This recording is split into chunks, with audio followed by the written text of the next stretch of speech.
Baik, Bismillahirrahmanirrahim. Assalamualaikum warahmatullahi wabarakatuh.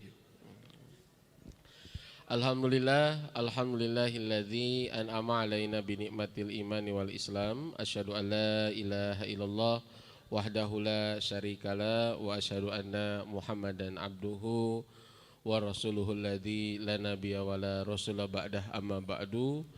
Allahumma inna nas'aluka ilman nafi'an wa rizqan thayyiban wa amalan mutaqabbalan. Subhanaka la ilma lana illa ma 'allamtana innaka antal alimul hakim. Alhamdulillah, segala puji bagi Allah, Tuhan yang maha memberikan banyak nikmat kepada kita semua, yang nampak maupun yang tersembunyi, yang terlihat maupun yang tidak, yang terhitung maupun yang tidak pernah kita ingat. Alhamdulillah dengan izin Allah kita diberikan kemampuan untuk hadir di rumahnya. Ya, dan insya Allah pada kesempatan kali ini sebagaimana sudah diketahui oleh rekan-rekan sekalian, kita akan membahas tentang Superman is dead, ya begitu. Tidak lupa sholawat serta salam semoga terlimpahkan kepada tauladan kita Nabi Muhammad Sallallahu Alaihi Wasallam, kepada keluarganya, para sahabatnya, termasuk kepada kita selaku umatnya. Rekan-rekan sekalian, alhamdulillah ya, dengan izin Allah kita bisa berkumpul di acara yang diinisiasi oleh teman-teman tetangga sesurga. Bersama di dunia, bertetangga di surga, ya begitu. Dan walaupun memang kita acaranya hari Selasa ya, tidak sebagaimana biasanya mungkin hari Sabtu atau hari Kamis malam kita pernah adain, atau hari Minggu gitu ya. Ya nggak apa-apa, insya Allah. Mungkin yang hadir juga para TKW, tenaga kerja weekday atau weekend, tenaga kerja weekend gitu ya. Hadir-hadir ya. Tapi alhamdulillah ala kulli hal tidak mengurangi hikmat. Yang penting kita ngabuburit bareng, nambah ilmu bareng. Insya Allah juga nanti disiarkan secara online ya, teman-teman yang mungkin tidak sempat hadir di Masjid Al-Latif ya. Dan insya Allah sekarang, kalau bulan kemarin kita ngundang Bang Aad ya, seorang psikolog, dan hari ini pun alhamdulillah kita mendatangkan ya, teman-teman TS mendatangkan seorang psikolog muda, ya muda begitu ya. Kalau kemarin agak senior ya begitu ya. Kalau sekarang udah kelihatan lah ya. Cuman satu teman-teman yang saya sayangkan, rambut panjangnya hilang gitu ya. Rambut panjangnya hilang ya. Jadi apa namanya sekarang tanpa rambut panjang. Nah teman-teman sekalian, saya tidak akan membacakan CV beliau. Yang jelas mungkin teman-teman bisa follow akun IG beliau ya, Kang Zen Permana ini. Ya banyak sekali beliau aktif di media sosial, dan alhamdulillah apapun tema yang beliau bahas selalu relate dengan tema-tema keagamaan ya. Maksudnya didukung dengan terintegrasi dengan ilmu-ilmu agama Islam lah ya, termasuk ilmu-ilmu tentang masalah emosi gitu ya. Itu yang menarik bagi kami ya untuk mengundang beliau, karena kita yakin bahwa agama kita itu agama suci turun dari langit yang membumi gitu ya, bukan agama suci dari langit yang sulit untuk dibumikan gitu ya. Ya artinya bahwa ada nilai-nilai sisi manusia yang memang yang harus kita kaji sehingga benar-benar agama ini lebih berasa gitu ya.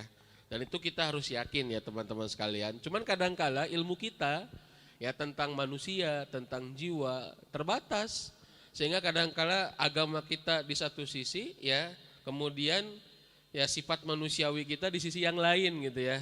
Mau tentang emosi, mau tentang mendidik anak, tentang hubungan pasutri, tentang interaksi orang tua dan anak dan lain sebagainya lah, yang terkait dengan insan atau terkait dengan manusia.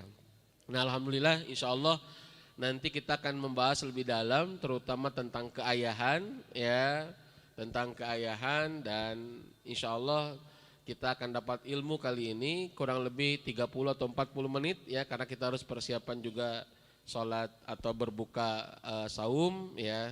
Baik, sebelum saya sebelum beliau mulai saya sapa dulu beliau ya. Assalamualaikum Kang Zen. Waalaikumsalam warahmatullahi wabarakatuh. Gimana kabarnya nih? Alhamdulillah. Alhamdulillah ya, subhanallah. Nah teman-teman sekalian, baik tanpa berpanjang lebar kita akan bahas tentang pentingnya ayah ya, kemudian juga bagaimana ayah bisa mengoptimalkan perannya, dan sebelum jadi ayah mungkin ada peran yang lebih dulu yaitu sebagai suami gitu ya. Sebagai suami, nah nanti juga beliau akan membahas mungkin nanti bagaimana mengoptimalkan peran sebagai suami sehingga peran ayah itu bisa terwujudkan dengan baik gitu. Begitu. Pokoknya soalnya itulah. Ya. Pertanyaannya itu jatuh. Baik, saya serahkan ya. Enggak apa-apa, nanti kita TikTok yang ngobrol ya. Ya gitu ya. Oke, siap. Mangga. Bismillahirrahmanirrahim. Assalamualaikum warahmatullahi wabarakatuh. Salam kenal, salam hormat semuanya. Kebetulan alhamdulillah bisa sharing bareng nih Ustadz favorit ya, Ustadz Hasan Faruqi. Alhamdulillah. Saya memang akademisi psikologi ya, jadi concern di bidang psikologi, mendalami ilmu psikologi, S1, S2, S3 psikologi gitu. Jadi psikologi terus lah ya. Iya. Berarti inline terusnya terus sejalan psikologi. Ya. Nah, mau bahas sedikit aja soal Superman is Dead ya. Jadi kalau kita nggak apa-apa ya Tat ya? Perspektif. Soalnya pertanyaan yang tadi agak berat, nanti kita bareng-bareng diskusi. Iya. Ya, bareng-bareng saya tanya jawab lagi. Bahaya. Jadi kalau pakai kata Superman, jadi ayah itu dalam perspektif anak, ini kita pakai sudut pandang anak. Jadi pura-puranya kita jadi anak. Kalau kita jadi anak, maka yang paling khas itu adalah dimensi ruang ini jadi jauh lebih besar. Makanya biar lebih jelas. Ya. Emang suaranya beneran ini macam enggak. Jadi dimensi ruang itu lebih luas. Jadi buat anak kecil ruangan ini luas banget. Jadinya kalau ruangan luas tidak mungkin tidak mendorong insting terdalam untuk bisa mengeksplor. Makanya senang lari-lari ya. Beda kalau sama orang dewasa. Karena dimensi ruangnya sudah mulai terbatas, asa nggak lucu gitu ya. Kalau orang dewasa macam saya lari-lari nih kan ada ruangan kosong, lari-lari. Asa nggak lucu. Itu dari perspektif anak. Ada dimensi yang beda. Ini benar kebayang dulu ya. Dimensi yang beda. Termasuk dalam melihat orang tua. Jadi salah satunya kalau batita bawah 3 tahun itu di psikologi itu ada namanya istilahnya visible displacement. Berat lah ya. Apa tuh? Jadi intinya gini. Enggak, ringankan aja. Kalau berat ya. Ringankan. Jadi anak di bawah 3 tahun itu kalau ditutup matanya atau kalau dihalangi pandangnya, maka hal yang dilihat itu hilang. Makanya permainan yang paling mudah untuk membuat anak ekstrim bahagia atau ekstrim takut adalah cilukba. Oh, itu ngaruh banget ya? Ngaruh. Karena gini Tat, jadi ketika saya ciluk, nutup muka, jadi muka kita ditutup pakai tangan, buat anak di bawah 3 tahun muka kita hilang. Karena anak di umur segitu otaknya itu kemudian belum berkembang, belum cukup matang untuk tahu bahwa di balik tangan itu masih ada muka. Jadi muka itu kehalangin tangan, itu nggak cukup, otaknya masih belum cukup matang sampai situ. Makanya setiap ditutup mukanya dianggap muka hilang. Maka ketika muka dibuka sambil bilang mbak, kan pilihannya 2, antara kaget dan takut ya, tergantung muka sih ya sebenarnya. Antara kaget dan takut. Berarti sebelum main cilukba seharusnya tahu diri dulu. Tahu diri. Jadi sekiranya bakal menakutkan mah jangan. Sudah lah ya. Cari permainan yang lain. Ini jadi muhasabah ya. Nah, atau yang kedua nih, ketika dibuka cilukba, kaget tapi kekagetan itu menimbulkan rasa takjub. Nah, itu bawah 3 tahun. Nah, ternyata hal-hal seperti itu dari perspektif anak itu ngaruh, termasuk apa? Sosok orang tua. Buat anak yang dimensi ruangnya sangat luas, melihat ada sosok yang besar, melihat ada sosok yang sehari-hari bersama dia, bisa melakukan banyak hal dengan luar biasa, menyebabkan di perspektif anak, dari persepsi anak, orang tua khususnya ayah itu Superman. Makanya julukannya tadi ya, tema kali ini Superman is Dead. Ya. Ayah itu adalah Superman. Karena bagi anak, referensi pertama melihat sesuatu yang keren, yang dahsyat itu siapa? Ayahnya. Oh gitu ya. Kalau ayahnya ada dan ada. hadir.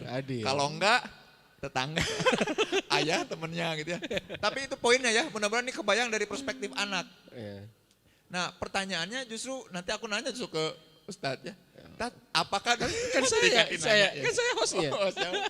Nah justru dari situ kita belajar bahwa oh ternyata apa yang kemudian dilakukan oleh orang tua ngaruh banget ke anak.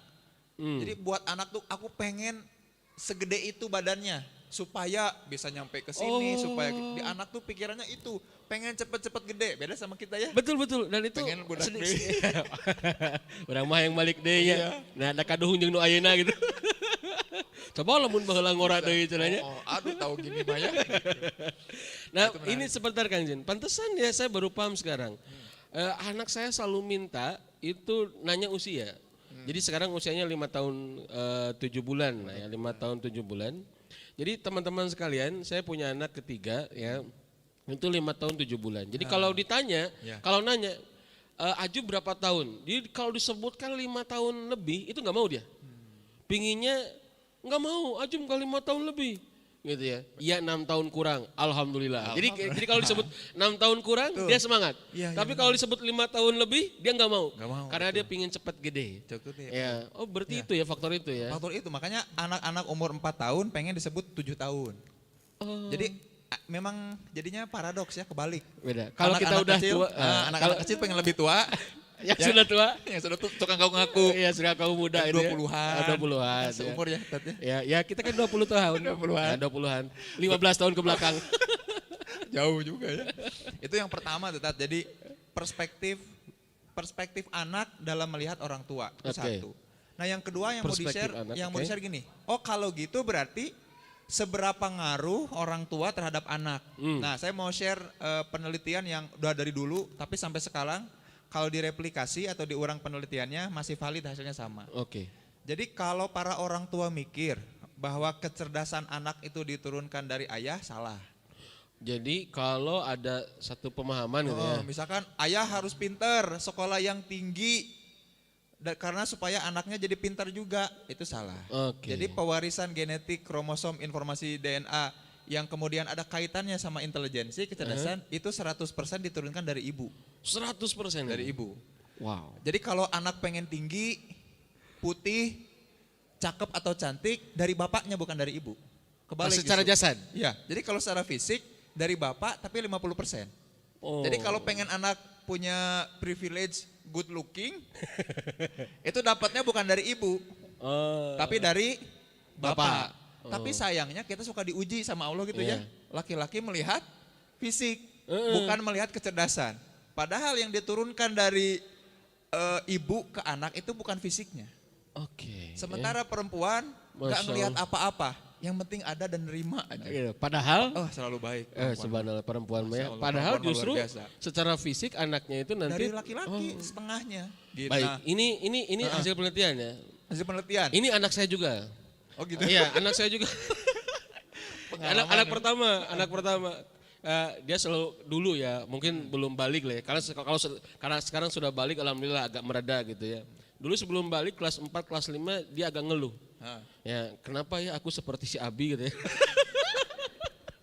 Kenapa enggak seperti Umi aja gitu ya. Ya, saya untung Abinya good looking ya. Jadi seperti ya, akhirnya ya saya tarik nafas, saya mencoba itu bagian daripada ujian hidup gitu ya. Nah, jadi itu, gitu ya?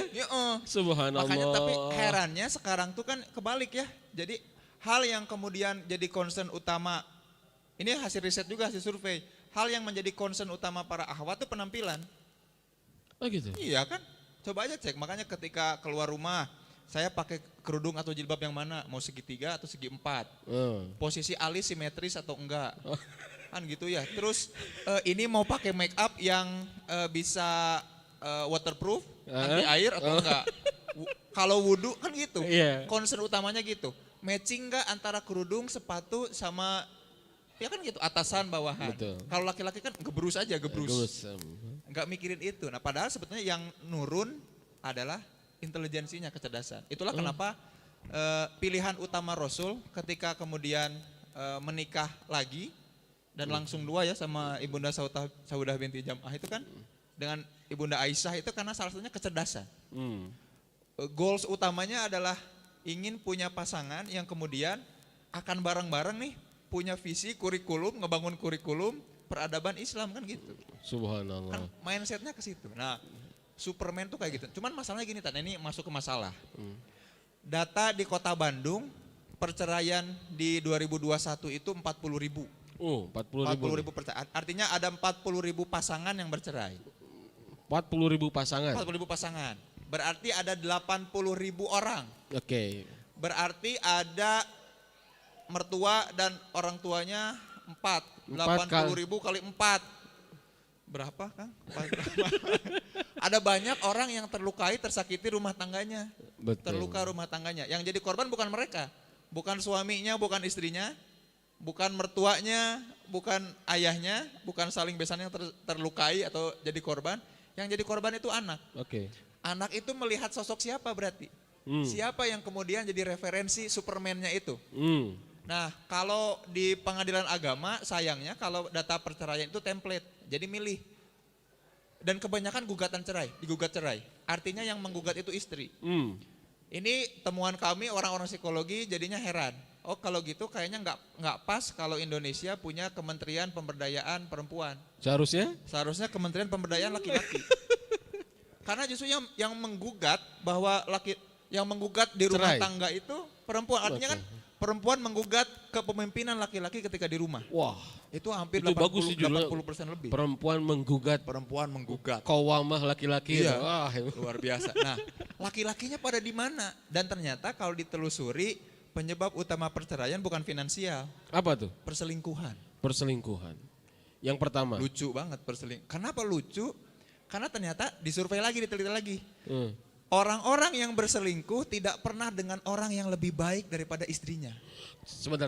Coba ulangi. Berat. Orang-orang yang yang berselingkuh berselingkuh itu selalu berselingkuhnya itu tidak pernah dengan orang yang jauh lebih baik daripada istrinya yang sah. Jadi artinya cewek atau yang diselingkuhinya itu Yes. adalah yang lebih buruk gitu. Ya bukan lebih buruk. Tidak lebih, mungkin baik. Mungkin Tapi baik. tidak lebih Oh, baik daripada oke, yang ini oke. gitu ya. Kalau yang ini misalkan iya. Oke. kadar putihnya itu saturasinya gitu ya. Kulit ini enggak lebih putih gitu saturasinya. Itu Itu kayaknya harus kajian khusus tuh. memang betul. Dari sisi Berat banget, psikologi, Tat. kenapa itu bisa terjadi? Nah, justru yang Tapi pasti masuk logika kan? Pasti bisa dilogikakan nggak? Atau makanya aku ngedukung pisan nih acara ini ya. Ya. Tetangga surga ini. Tetangga sesurga. sesurga ini penting banget karena gini. Poin pertama dulu kebanyakan peneliti mikir bahwa ini tuh cuman kasus-kasus aja. Biasa gitu ya? Biasa, jadi gini, ada bapak-bapak yang khilaf, ada laki-laki yang memang kurang referensi. Oh. Tapi ini mah banyak. Berarti ada sebuah pola. Berarti ini mah kejadiannya sistemik. Oke. Apa ya istilah kerennya di DPR tuh sistemik apa ya? Intinya sistemik lah, bukan lagi kasus-kasus ya ini mah memang orangnya, bukan salah orangnya. Ternyata barangkali sistemnya. Dan ditambah kenapa ya yang menyebabkan laki-laki ini tidak berdaya seperti halnya perempuan? Salah satunya adalah justru minat laki-laki dibanding perempuan untuk ikut kajian secara mandiri itu 1:10.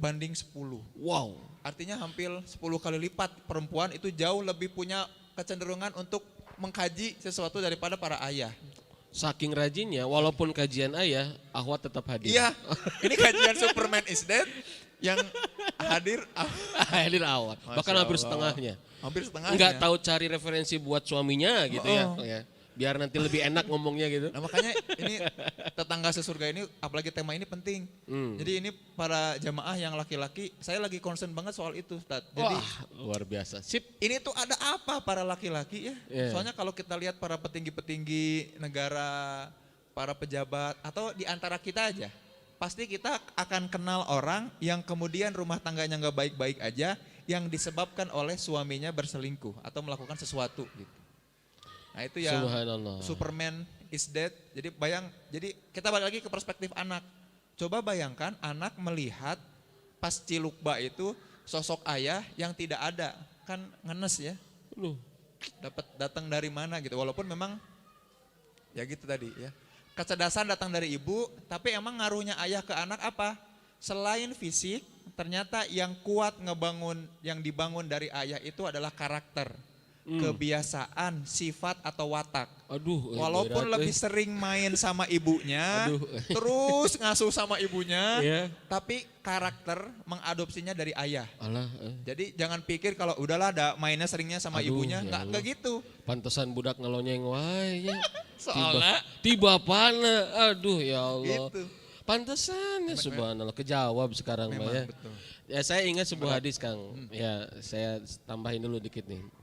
Nabi bilang takhayyaru linutofaikum. Jadi pilihlah oleh kalian wahai laki-laki tempat nutfah kalian. Ternyata salah satu yang dipilih adalah agamanya kan begitu ya. Karena ternyata tadi bahwa kecerdasan ya itu sangat ngaruh sekali dari faktor ibu. Luar biasa ya. Dan itu hadis bukan untuk perempuan loh. Tapi teman-teman sekalian itu hadis untuk muzakkar kan. Artinya bahwa karakteristik perempuan gitu ya atau sifat perempuan yang tentu bisa dikatakanlah cari lebih daripada sifat kita itu ngaruh sekali ke anak gitu ya. Subhanallah ya. Luar biasa. Ya, tadi permainan yang sederhana tapi ternyata itu bisa jadi ekstrim bahagia tadi antum bilang ya, ekstrim bahagia dan mungkin kita yang sederhana ini lupa ya, sering melalaikan padahal ternyata ngaruh banget kepada anak dan kondisi emosi anak sangat terbantu sekali. Jadi cek kasar nama meningkene kalau kasarnya ini ya, meningkene hadirnya mungkin bisa jadi terbatas tapi bisa ciluk-baan misalkan atau bisa membuat emosi bahagia anak daripada mungkin ayah sering hadir tapi tidak memberikan cara pandang yang baik ke anak gitu ya. Nah, ini yang menarik juga Tat. Kalau ditanya apakah kemudian berarti Kang sebagai laki-laki atau kalaupun nanti punya suami yang menjadi ayah, apa berarti harus menuntut laki-laki supaya dekat terus sama anak? Jawabannya justru enggak. Jadi menarik nih. Jadi gini, jangan sampai kemudian kita berpikir bahwa ya udah kalau gitu yang di rumah ayahnya aja. Enggak, ternyata karena kedekatan sangat ngaruh misalkan begitu ya. Jadi membuat kita porsinya justru harus lebih banyak laki-laki daripada perempuan ke anak. Ternyata enggak gitu. Ternyata bukan gitu. Jadi kalau kita rujuk misalkan ada hasil penelitiannya ini ya. Apakah misalkan kemudian Rasul itu ngasuh dan menghabiskan waktu banyak dengan anak? Jawabannya justru enggak. Enggak, betul. Karena Rasul kemudian sibuk untuk itu tadi. Urusan eksternal untuk urusan eksternal. Nah, lalu dari mana karakter anak-anaknya dapat? Dari interaksi sederhana sama ayah atau sama bapak. Nah, yang suka disepelein tuh interaksi sederhana. Jadi yang enggak ada yang nyuruh ngasuh ke ayah tuh enggak ada. Tapi yang ada tuh kalaupun ada interaksi kecil sederhana itu ngebangun karakter anak. Jadi seharian sama ibu, terus tiba-tiba ayah pulang. Terus anaknya nyamperin, wah papa, cicing heula. Diam dulu, capek. Ngebangun karakter bahwa kerja itu capek. Punya me time itu penting. Pantesan budak lah kedua gitu ya. Luar biasa. Makanya kalau Rasul, kalau salah satu contoh gini, kenapa kemudian karakter anak turun dari ayah bukan dari ibu, bahkan ketika anak tidak bertemu sama bapaknya. Ini juga tertuang di Quran itu kan kisahnya Imron. Itu. Kan Imron tidak bertemu sama anaknya. Sama Maryam ya. Tapi entah kenapa Maryam itu ngambil karakter bapaknya untuk menjaga Baitul Maqdis. Padahal ketika Maryam di perut ibunya 6 bulan itu Imron meninggal. Betul. Kan luar biasa ya. Termasuk ini, apakah kemudian karakter-karakter putri-putrinya Rasulullah itu dapat karena Rasulullah ngasuh? Misalkan gitu ya. Iya. Fatimah, kan gak gitu ya. Fatimah, Ciluk, bahkan gak gitu. Tapi hadir dan datangnya itu interaksi kecil-kecilnya itu kena banget ke hati anak. Jadi makanya kenapa setiap pulang dari luar selalu rapi. Jadi pergi itu selalu sama rapi, pulang itu selalu sama rapi dengan ketika pergi. Dan sama antusias dan sama semangat ketika pergi. Jadi ketika ayah pulang, suami pulang, rapihnya itu sama rapih dengan ketika pergi. Dan selalu all out nyambut dulu anak. Nah, karena penelitiannya bilang gini, interaksi yang kecil, sederhana dengan ayah itu ngaruh besar banget seumur hidupnya. Padahal durasinya itu maksimal cuma 5 menit. Jadi andai aja para ayah nih ya, atau calon suami, pulang ke rumah, bukan cuma ke anak tapi ke istri, pulang ke rumah itu langsung langsung istilahnya tuh meminati. Datang ke istri atau ke anak 5 menit aja, 5 menit itu udah puas banget. Apa namanya, kantung-kantung cintanya itu tangki cinta dia. udah keisi. Tangki cintanya Cukup 5 menit, udah gitu mah mereka akan main sendiri, akan sibuk sendiri, akan lebih milih untuk nyaman dan dekat sama ibunya. Kenapa? Bukan karena ibunya yang ngasuh, tapi ibu itu ngasih rasa aman. Insting survivalnya datang dari ibu, makanya memang lebih lama sama ibu. Tapi bukan berarti dapat karakternya dari ibu. Hati-hati. Wow. Nah ini yang kebayang ya, generasi bangsa Indonesia kira-kira seperti apa, terutama Bandung. Kalau 40.000 anak ini hasil dari bapak yang tidak ada di rumah, yang kemudian pulang tidak optimal, yang interaksi-interaksi dikitnya itu juga nggak berkualitas. Subhanallah. Nah itu yang makanya jadi concern banget. Gemes itu. Iya, tenang. Oh, iya. Ya, tenang. Ini lagi puasa, tenang ya.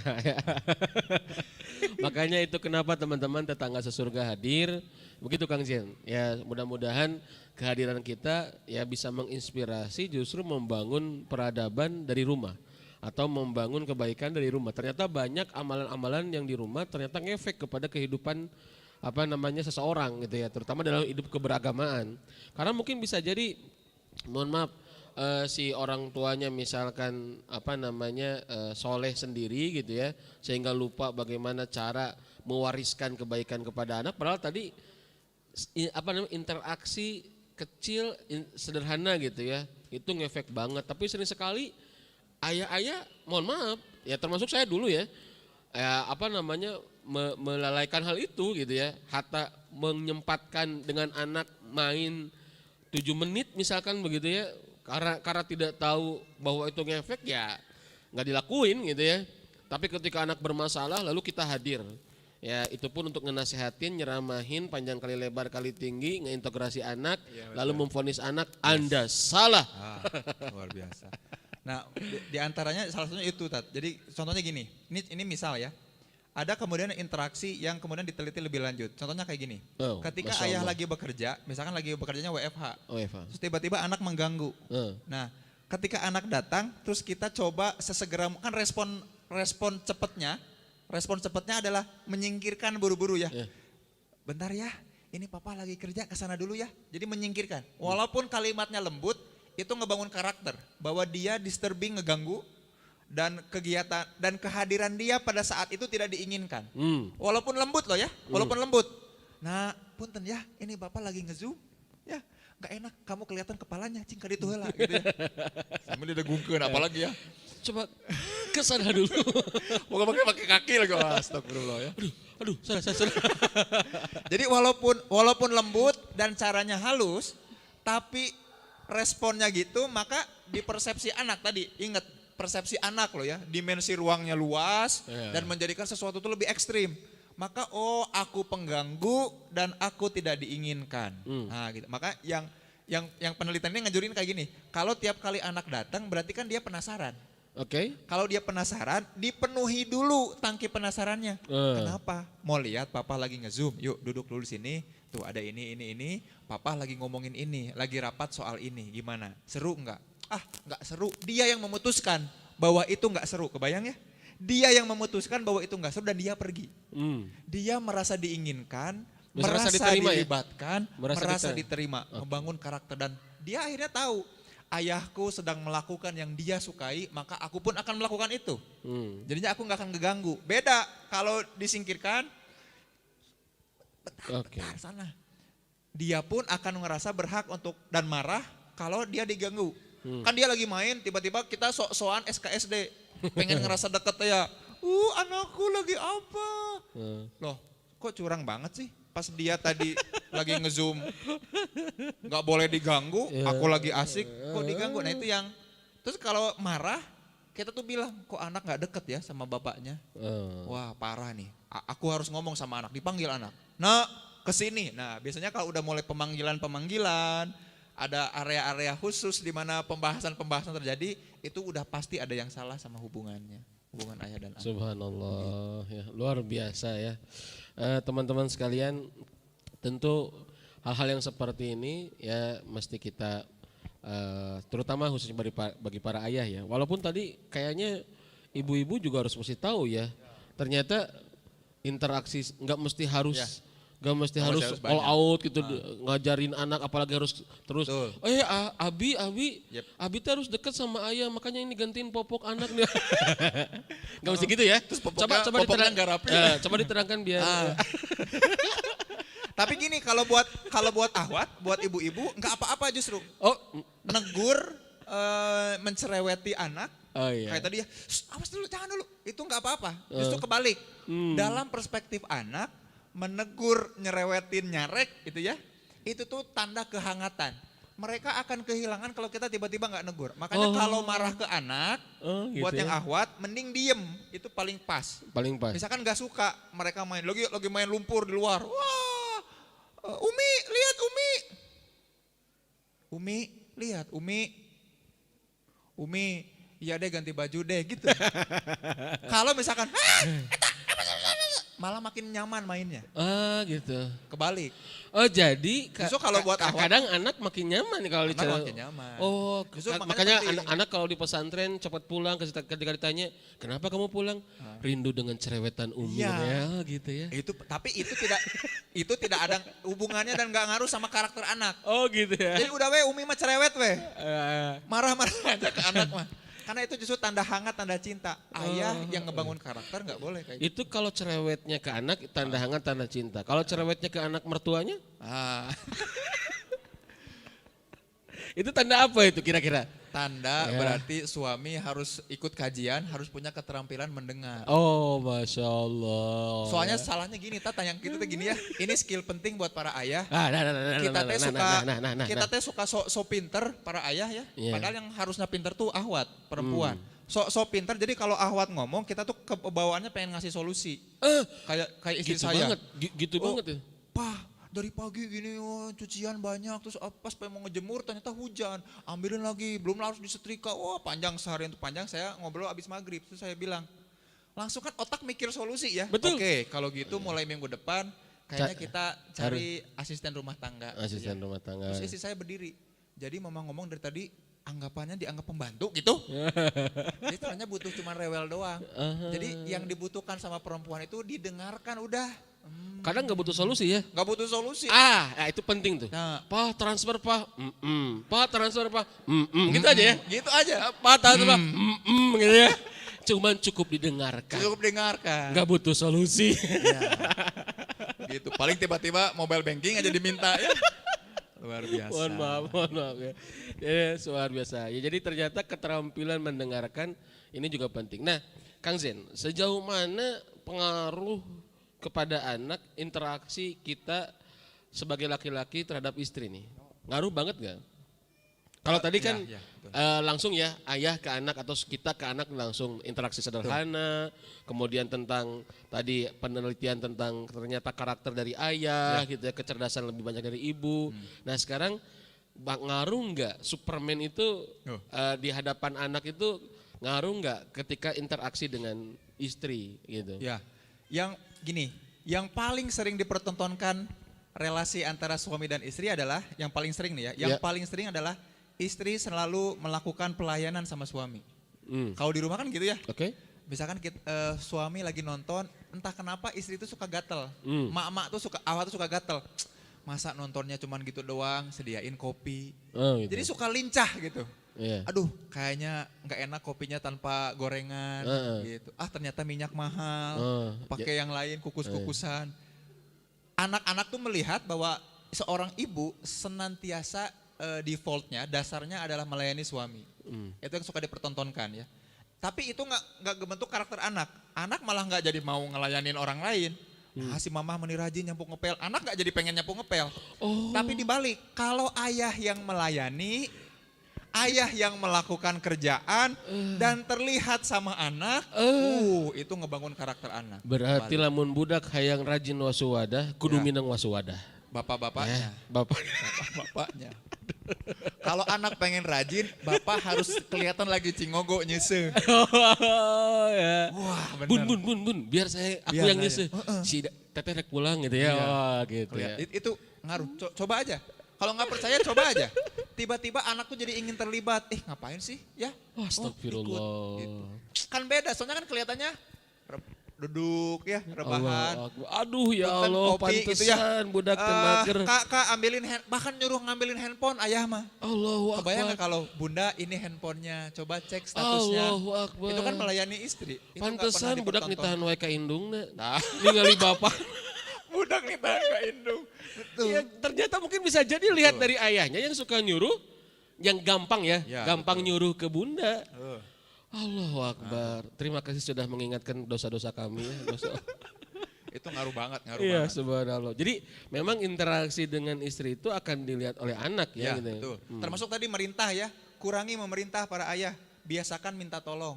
Siapa yang mau nolongin ayah ngambil handphone gitu. Siapa yang mau nemenin ayah nyapu gitu. Jadi kalimat-kalimat itu panggilan, bukan eta no eta anu mana anu taeun. Terus nggak jelas lagi. Anu eta di dinya eta di luhur. Aing mah sarojeng di tas sorangan kan gitu ya. Udah mah minta tolong, nggak pakai kata tolong, Gak nggak jelas. jelas. Anak akhirnya Pinginnya disalahkan. dimengerti gitu ya. Pinginnya, Ketika salah rewel. rewel. Aduh, Ini mah mending kamu mau nyuruh kamu mah sama kayak nyuruh diri sendiri. Aduh. Psikologis anak Pak, karena bagaimana akan jadi pemimpin-pemimpin bangsa ya. Kalau ternyata dari kecil kayak gitu. Gimana? Gimana mau minta beberapa periode kalau dari kecilnya gitu. Susah. Berat gitu. Au, Disensor ini mah ya. Subhanallah ya, jadi ngaruh banget ya, luar biasa. Oleh karena itu, mengapa dalam sebuah hadis sebutkan innallaha sa'ilun kula ra'in amma istarahu. Jadi sesungguhnya Allah itu akan nanya kepada seseorang tentang tanggung jawabnya masing-masing. Hatta yas'ala rajula ya an ahli baitihi, sampai seorang laki-laki itu ditanya tentang ahli keluarganya. Kalau perempuan enggak. Jadi perempuan enggak ditanya tentang urusan keluarga. Tapi laki-laki ditanya tentang urusan keluarga. Walaupun kita tahu mungkin inilah makna qawamah, tapi ternyata dengan contoh-contoh seperti tadi mendorong kita untuk bisa lebih baik ya begitu ya. Nah, pertanyaan selanjutnya. Ya, pertanyaan selanjutnya. Tapi kayaknya ini ada yang mau nanya kayaknya. Ya, ada yang mau nanya. Kita serahkan dulu ya sebentar ya. Nanti kalau kehabisan sama saya kan disangkanya oh iya mah acara ustadz cenanya gitu ya. Baik, ayah bunda sekalian, ada yang mau nanya? Iwan satu, Ahwat ada? Iwan ada lagi? Enggak ada? Oh Ahwat satu, oke silakan. Mangga, Kang punten. Oke.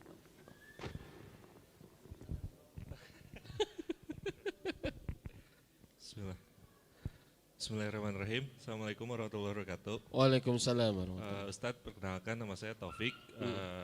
Kebetulan saya profesi advokat. Saya sedikit concern sebenarnya sama perkara perceraian juga gitu ya, karena beberapa kali saya harus dampingi dan selesaikan permasalahan tersebut gitu. Jadi izin saya ingin juga masuk ke tadi yang disampaikan oleh Kang Zen. Ya, Kang Zem. Satu hal saya juga ingin mengkoreksi Kang. Saya rasa saya nggak pernah menemukan di Pengadilan Agama Kota Bandung itu angka perceraian sampai 40.000 per tahun itu. Paling puncaknya aja pernah di 2019 itu di angkanya 8.000 dan sisanya 7.000 sampai 6.000 biasanya. Satu itu.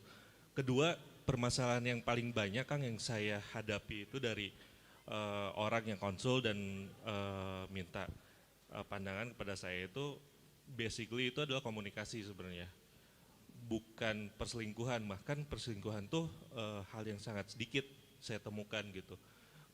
Komunikasi di tingkat usia pernikahan itu 1-5 tahun Ustadz gitu. Artinya saya melihat fakta di situ bahwa banyak pasangan-pasangan muda yang ternyata menikah tanpa bekal ilmu dan bekal mental yang siap. Akhirnya ketika diuji oleh permasalahan rumah tangga itu ya langsung gitu. Itu mohon maaf sebentar, saya boleh tanya ya. Boleh. Itu apa pasangan muda atau memang pasangan usia muda? Maksudnya pernikahannya usia muda? Pernikahannya usia muda gitu. Dan tapi juga ada rentang di pasangan muda. Oke. Karena memang data statistiknya itu kalau di pengadilan tuh kita bisa lihat tuh usia 20 atau usia 20 sampai rentang 30 biasanya.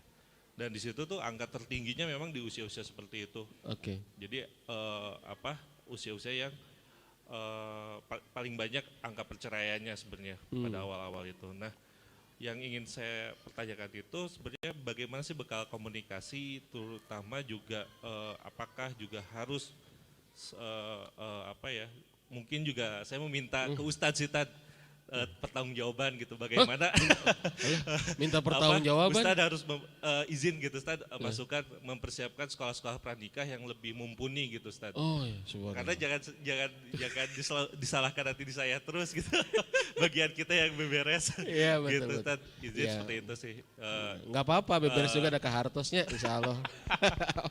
Ya, abdi mah kadang-kadang nggak minat ke hartos ya gitu. Nu beberes mah ke hartos insya Allah. Baik. Jadi itu aja sih yang ingin saya sampaikan. Terima kasih, atur nuhun ya, jazakallah khair. Alhamdulillah ya, ada dari advokat yang bisa mengupas dari sisi lain. Mangga Kang Zen ditanggapi dulu. Ya, data tadi saya dapat langsung di pengadilan agamanya. Tapi mudah-mudahan nanti bisa di cross check lagi ya. Jadi pas kita datang ke sana, ngasih surat, memberikan izin untuk melakukan penelitian, yang dikasih data itu sama pihak sananya. Nah, apakah itu sudah bercerai atau masih gugat, masih sifatnya gugat, ya masih daftar gitu ya, pendaftaran. Nah itu juga nanti perlu di cross check, tapi terima kasih masukannya. Tapi kalau soal komunikasi tadi ke Ustadz, kumaha? Komunikasi tadi.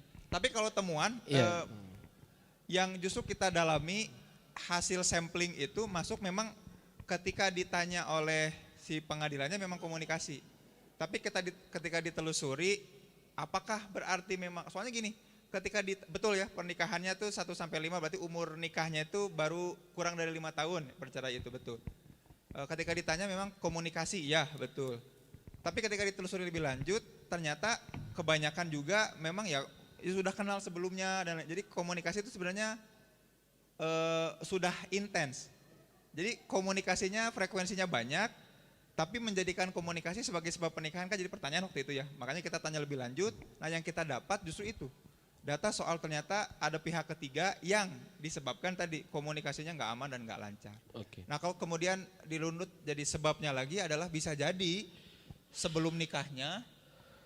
Iya, atau bisa jadi karena komunikasi tidak terbangun dengan baik menyebabkan ada will dan pill gitu ya. Bisa aja, sangat bisa jadi kan? Mungkin juga kan karena mungkin komunikasi tidak sehat dan itu banyak. Cari, mohon maaf ya, misalkan Kang Zen nggak nyaman nih suami diajak ngobrol gitu ya, nggak nyaman nih istri diajak ngobrol ya, kadangkala enaknya ngobrol jeung si bapak eta mah nih ibu-ibu ya, menikah asa nyaman didengerin aku teh, padahal si bapak eta jeung pamajikanan teu kitu henteu. Tapi akhirnya apa? Dia akhirnya ada tipe laki-laki yang menurut dia lebih nyaman ya gitu ya, ternyata ya tadi perselingkuhan. Jadi saya kira bisa kalau dalam bahasa Arab thariqatul jam'i gitu nya, dihijikeun gitu ya antara mungkin asbab komunikasi dengan perceraian gitu ya, walau alam bisawab ya. Bisa nggak kira-kira? Tapi itu gimana yang tadi? Yang komunikasi? Mempersiapkan, apakah asumsinya kemudian barangkali berarti orang-orang itu sebetulnya nggak siap atau kurang siap ketika menikah. Oke, apakah soal kesiapan, khususnya di siap komunikasi? Saya jawab atau gimana? Kan tadi minta tanggung jawab juga sekalian. Mana ini kelas-kelasnya, kelas pranikahnya? Iya. Teman-teman sekalian memang ya itulah yang menjadi concern kita gitu ya. Kalau saya menyebutnya, kalau kita punya rumusan namanya komunikasi sehat Kang Zen. Ya kalau komunikasi sehat itu insya Allah seberat apapun mungkin tidak mesti harus bertahan. Tapi kalaupun misalkan harus katakanlah tadi bercerai dalam kondisi baik gitu ya, tidak menyisakan luka. Karena perceraian tentu bukan sesuatu hal yang buruk ya dalam Islam ya. Maksudnya yang buruk itu adalah yang dicela itu kan sebabnya. Abghadul halali indallah at-thalaq itu kan sebabnya. Jadi satu perkara yang halal tapi dibenci oleh Allah kan sebabnya yang tidak syar'i gitu kan. Kalau kita lihat perceraiannya di zaman Nabi sudah terjadi perceraian kan. Nabi saja hampir menceraikan beberapa istrinya. Bahkan kalau sependek yang saya tahu, perceraian itu, talak itu salah satu pola tarbiyahnya suami kepada perempuan. Karena kalau kita lihat ayat cerai itu kan tahapannya kan jelas. Dari mulai dinasehati, kemudian juga dengan pukulan mendidik, dihajar teh lain digulung di tenggelannya kadanya, dihajar teh diasingkan 3 hari, kan minimal nggak tidur bareng, baru dikumpulkan 2 keluarga mau dilanjutkan atau tidak. Jadi tahapannya jelas. Makanya kalau saya memahami perceraian itu adalah bagian daripada menegakkan qawamah, itu hukum asalnya. Tapi sekarang tidak berfungsi dengan hukum asalnya, itu masalahnya gitu. Ya, jadi bukan sesuatu hal yang dicela sebetulnya kalau benar. Nah, terkait dengan komunikasi, betul ya, itu yang menjadi penyebab banyak yang kami dapatkan ya di lapangan ya. Kadang mohon maaf Kang Zen, nggak terjadi ada mantan, nggak punya apalah will atau pil gitu ya, wanita idaman lain atau pria idaman lain gitu ya.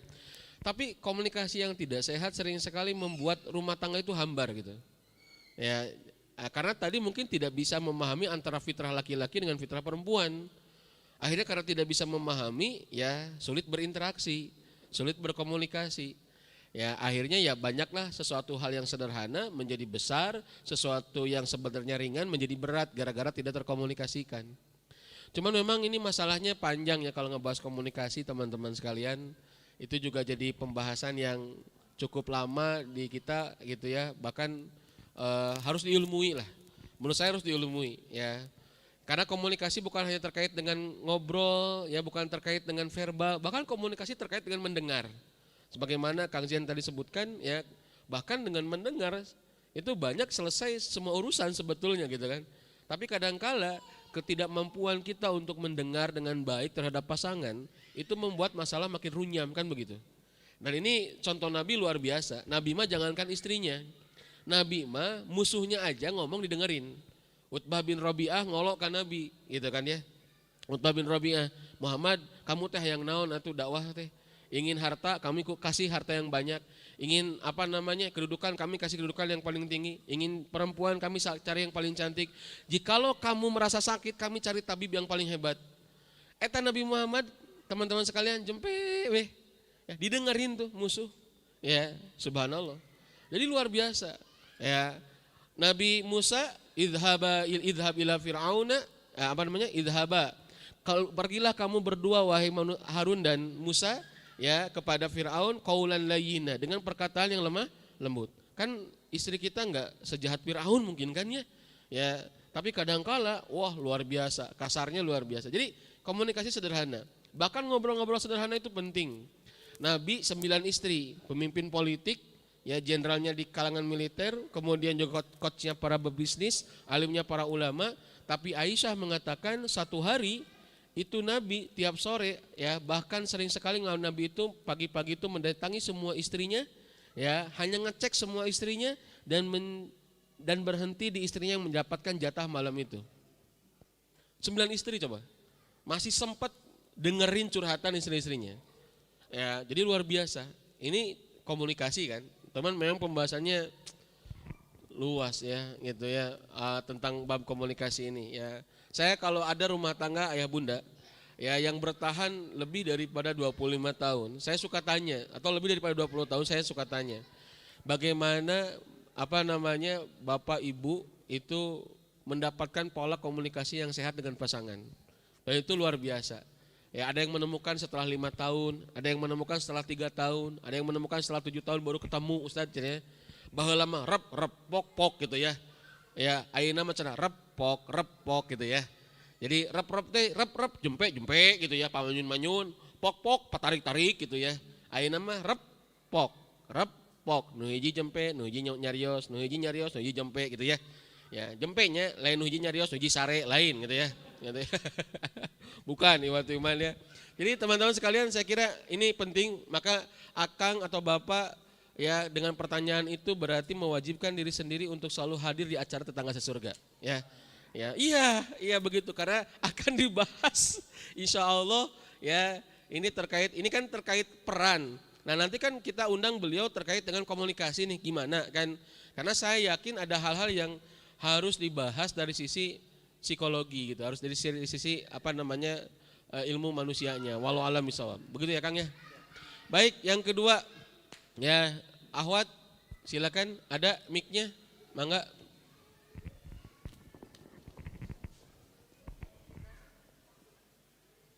Duduk aja ya.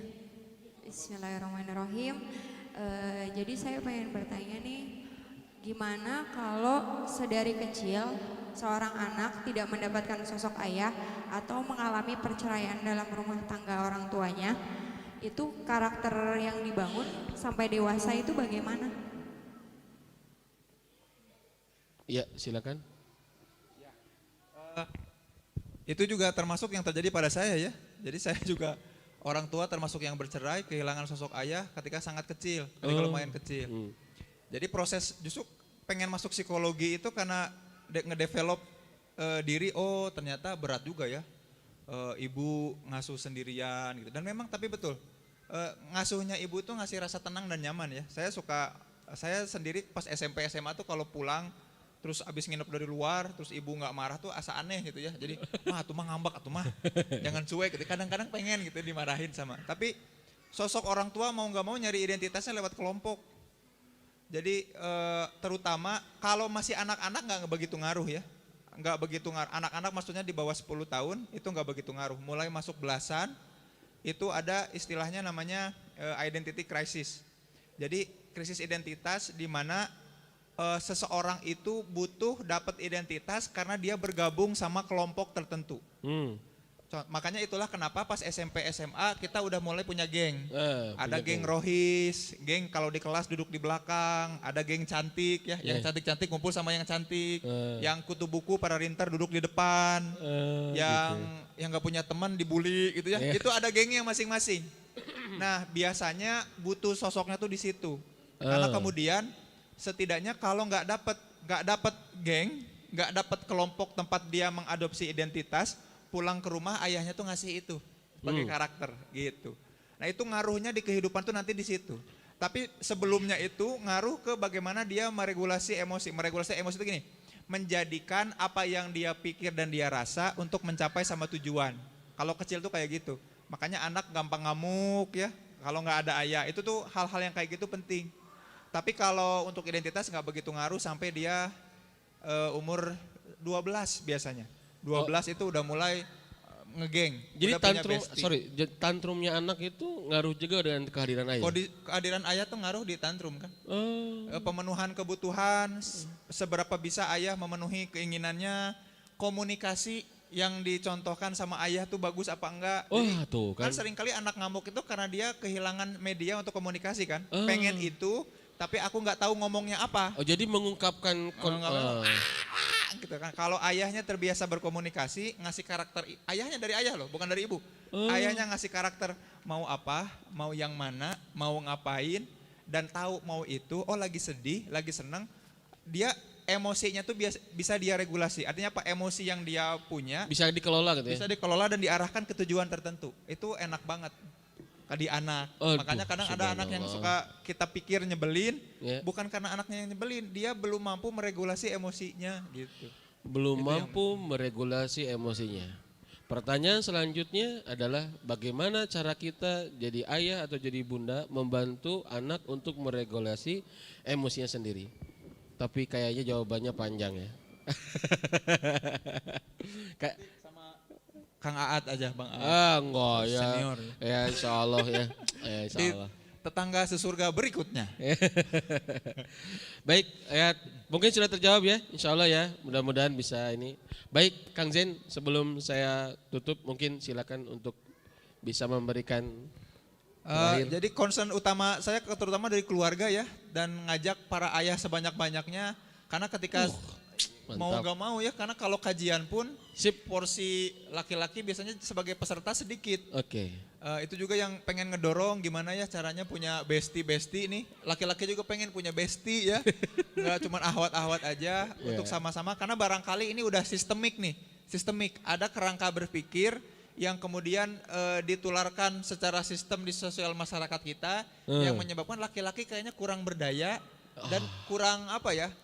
Kurang powerful periode pemerintahan di rumah tangganya gitu ya. Makanya banyak dipertanyakan. Nah, itu yang kayaknya para laki-laki ini butuh banyak belajar dari ibu-ibu. Awat makan komunitasnya banyak, komunitas ibu-ibu mengasuh, meronce, apa masing-masing. Coba aja cek kalau yang punya istri cek WA-nya istri pasti lebih banyak grupnya dibanding kita. Karena banyak berkomunitas gitu. Nah, ini yang mudah-mudahan ajakan juga buat para ayah untuk gabung ya di komunitas Tetangga Sesurga. Insya Allah bareng-bareng di sana kita belajar bareng. Gitu. Ya, terima kasih Kang Zen. Ya, luar biasa. Kalau saya sendiri teman-teman sekalian belum puas untuk ngebrandelin ilmu dari beliau. Ya. Nanti kita akan ketemu lagi di kajian berikutnya. Insya Allah kita hadirkan lagi beliau bareng-bareng belajar. Dan mudah-mudahan berarti sesuai dengan apa yang kami harapkan. Tetangga Sesurga juga hadir teman-teman sekalian. Ya, untuk menjalankan para ayah. Salah satu misinya itu adalah di antara misi-misi yang lain tentu ya. Salah satu misinya adalah bagaimana laki-laki menjalankan perannya. Ya, itu saja ya.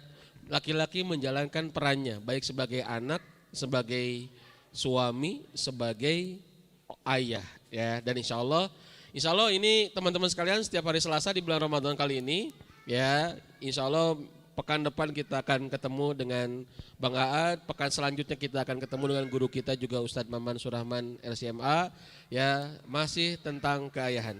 Mudah-mudahan bulan Ramadan ini menjadikan kita lebih sadar bahan muhasabah bahwa ada tanggung jawab yang harus kita kokohkan, ada peran yang harus kita kuatkan. Tentu bukan hanya untuk keuntungan dunia, tapi supaya kita ringan untuk bisa mendapatkan jalan surga. Terima kasih, barakallahu fikum. Mudah-mudahan bermanfaat. Aqulu qouli hadza wa astaghfirullah li wa lakum. Assalamualaikum warahmatullahi wabarakatuh. Mangga Kang